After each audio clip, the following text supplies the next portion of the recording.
Hello, thank you so much for joining me. I want to speak a little bit about belonging. And for me, as a counsellor, I very much feel that starting your days feeling that you belong gives you a good basis from which to work. Sadly, in far too many cases, for a whole raft of reasons which I won't go into at present, this doesn't happen for every child. There are those who battle through.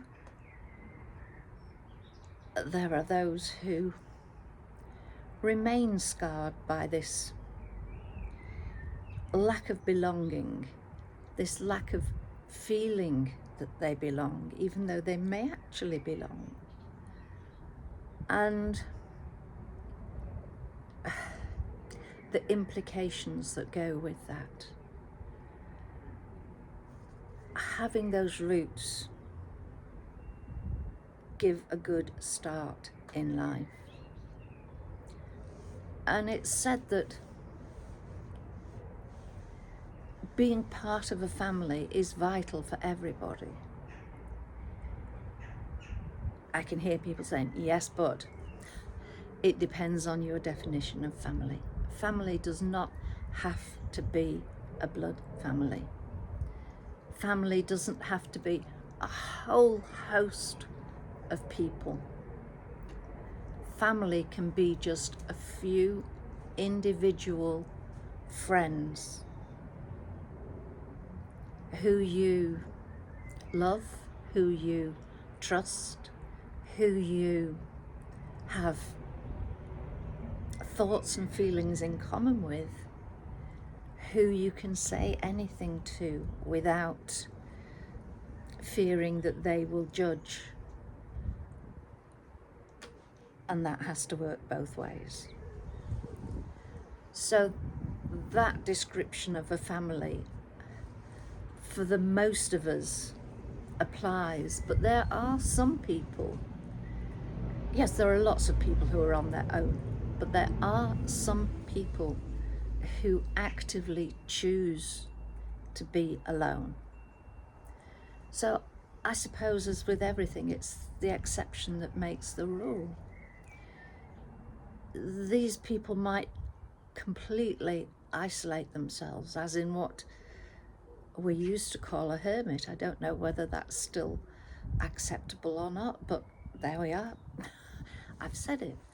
But they isolate themselves completely from any other form of life, often, not just human beings, but also animals.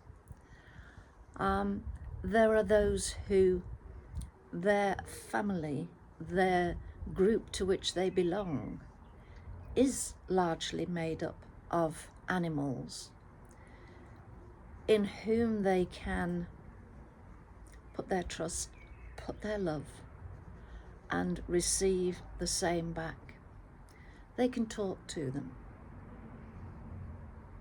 You can understand what they're saying, but not the words, but very often the look or the actions, how your furry pet will respond to you if you are feeling down.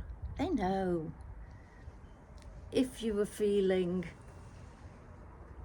very much under the weather, they will often snuggle up with you and just keep giving you little reassuring touches.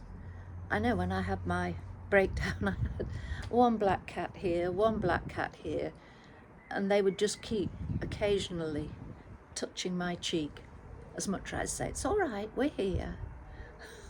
And those little beings mean so much to so many of us. They're part of our group. They're our gang. They're the beings with whom we feel that we belong. And it's that feeling of belonging that's the most important thing, not the actual belonging, not having hundreds and hundreds of people on your Instagram page, on your Facebook page, not being able to ask lots and lots of people to a party. That's not belonging. In their eyes it is, so fine, that's okay. But if it's just two people, that's belonging as well. It's horses for courses. What suits each individual? What suits each individual within that partnership? Some people like to have a lot of time to themselves.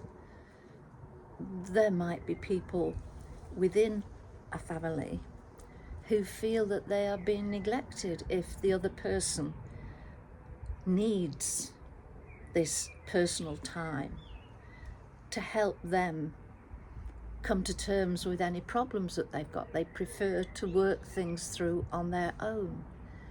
They prefer time alone to think, to be, and not actually have to communicate with anyone or anything else, just to look it around and take in things. Others think they're being standoffish, being antisocial by doing this. No, it's each to their own. And the more that we accept that, the better. It's not being antisocial, it's being someone who listens to their body, someone who responds to what their body is telling them. And I've said this time and time again, and I make absolutely no apology for saying it once more.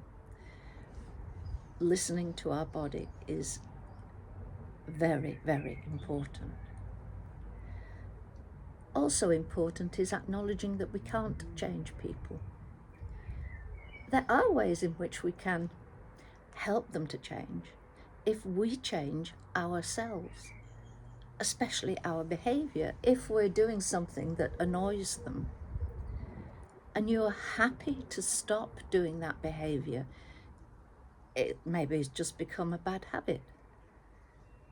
You might not be aware that you do it, but it drives the other person bonkers.